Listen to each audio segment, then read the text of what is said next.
Good Thursday morning. This is our math lesson for Thursday. This comes out of the Google Classroom assignment called page 243 to 244, numbers 1 through 6. Today we're going to be reviewing skills down below. Dividing mixed numbers, changing fractions to percents, rates, distributive property, algebraic expressions, and order of operations, also known as PEMDAS. So let's get started. We're going to be dividing two mixed numbers. So let me write them down for you. It is 7 2/3 divided by 3 1/3.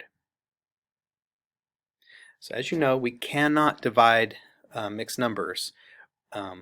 We have to change them to fractions first, and then we can keep, change, flip. But let's just make sure everything's a fraction first.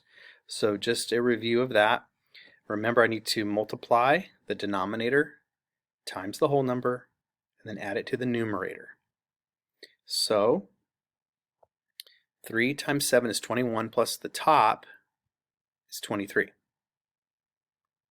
And the denominator stays the same.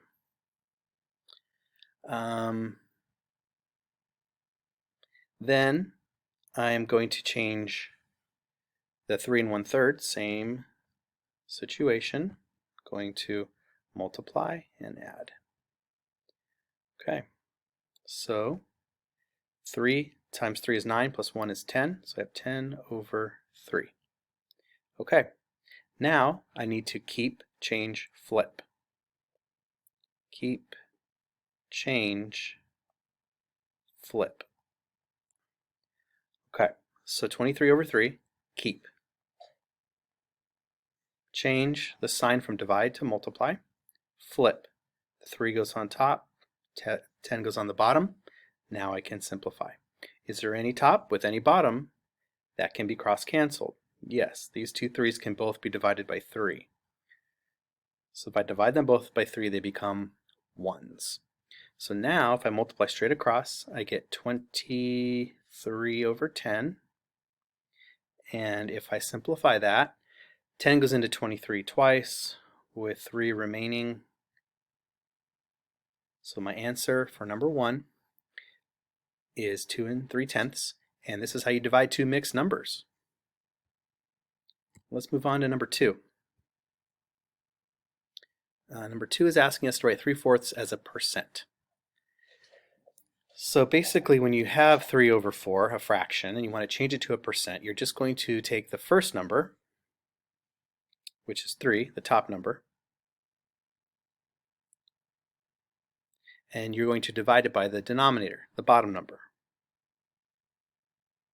So it should look something like this. Now the problem is, of course, 4 cannot go into 3.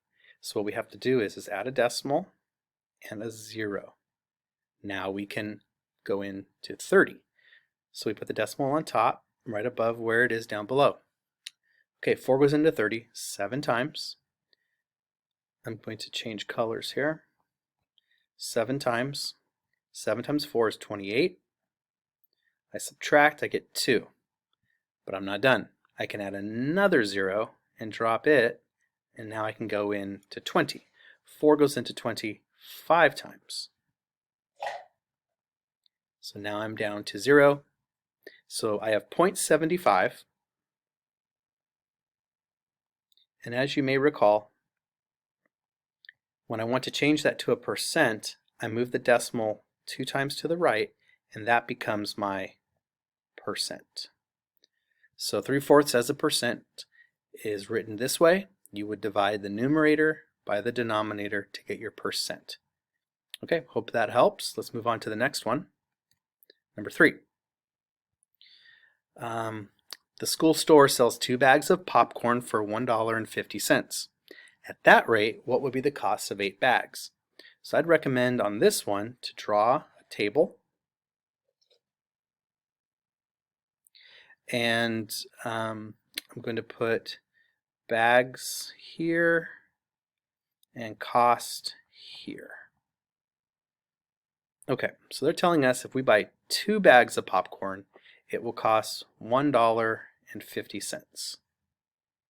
They want us to figure out what it would cost to have 8 bags. So the question is, what did you do to get from here to here? We multiplied by 4. So that means we have to do the same thing down here. We have to multiply by 4. So we need to multiply $1.50 times 4. 4 times 0 is 0, 4 times 5 is 20, 4 times 1 is 4, plus 2 is 6. Because I have 2 digits behind the decimal point, I need to have 2 digits behind the decimal point in my answer. So the cost is going to be $6. That's how you use a table to help you solve a problem like number 3. Okay, let's move on to number 4. We're going to simplify this expression. Okay, this is the distributive property. So I'm going to rewrite the problem. And then I'm simply going to multiply the 3 times the A, and then the 3 times the B, and then add their 2 answers together. So here it goes. 3 times A is 3A, because remember, when I have a number and a letter next to each other, it means they're being multiplied, plus 3 times the other number, the other letter rather, 3B. And that's all there is to it for a problem like number 4. Okay, let's do the last problem, second to last problem. Here's number 5. Maya's family wants to buy tickets to a movie. Youth tickets are $10 and adult tickets are $15. Write an expression that represents the total cost in dollars for A, adult tickets, and Y, youth tickets. Okay.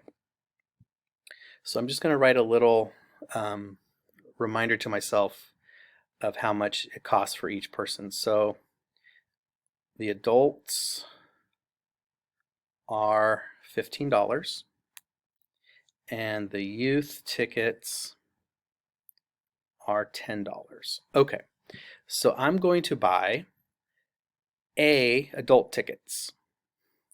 That means every ticket I buy is going to cost me, according to this, $15. So if I buy A of them, it's $15 times A. That's how much it will cost me if I buy A amount of tickets. Whether that's a 5 or a 6 or a 7, however many adults are coming, I multiply 15 times that number. And then I add to that the number of youth tickets. The youth tickets are $10 per ticket, and it says here that Y number of youth are coming, so I need to multiply the $10 times the Y. So if I want to find out how much it's going to cost, it's going to be 15A plus 10Y. That will tell me my cost for everyone to come to the movie. Okay. Last one, number 6. We're going to use the distributive property to solve 8 times 54. So remember, the distributive property means I can take the 8 and instead of multiplying it by 54, I can split the 54 up into 50 plus 4. And then I can add later, but I'm going to multiply first. So the first thing I'm going to do, I'm going to multiply the 8 times the 50 first, and then I will multiply the 8 times the 4 and add those two together. Okay, 8 times 50, I know that 8 times 5 is 40, so if I'm multiplying by 50, I would add an extra 0, so it's 400, plus whatever 8 times 4 is. 8 times 4 is 32, so my answer here is going to be 432. And that's how you would use the distributive property to solve a problem like number 6. Okay, now it's your turn. Go to Google Classroom, find the assignment called page 243 to 244, numbers 1 through 6. Work out the problems on a sheet of paper, and then go to the Google form and fill in your answers. Hope that was helpful.